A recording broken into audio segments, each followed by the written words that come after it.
AI is entering the chat in your doctor's office. Doctors at a hospital in Arkansas say they're utilizing the technology to help streamline their work during exams. Talisha Clark explains how it's helping doctors cut down on the paperwork.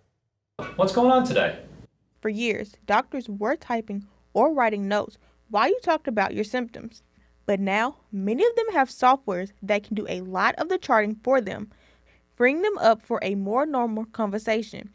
Doctors at St. Bernard's are using AI to build those charts, and Dr. Wiggins say it starts by just listening in on your visit. The AI programs that we use listen to the conversation that takes place between a patient and a doctor, and it sorts out the medically relevant facts of the case, and it leaves out the social commentaries about soccer games on the weekend.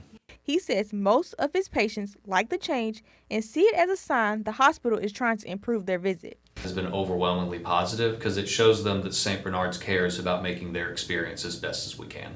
The program is being used across the hospital wide, and Wiggins says only 2 patients have opted out.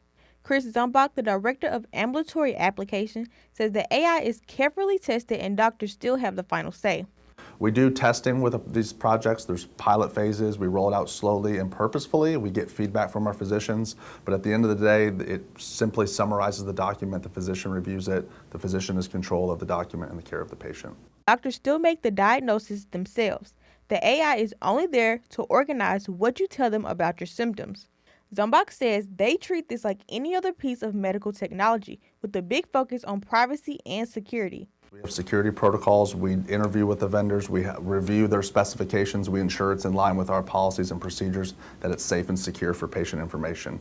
He says the recording can happen on different devices, but patients should always be aware it's being used. Some people use cell phones. Some people use tablets. Some people use wired connections to a desktop. It really, anywhere there's a microphone, you can use these types of tools. Well, officials at the hospital say the AI technology is optional. Patients can choose to opt out, and their provider will turn it off during their visits.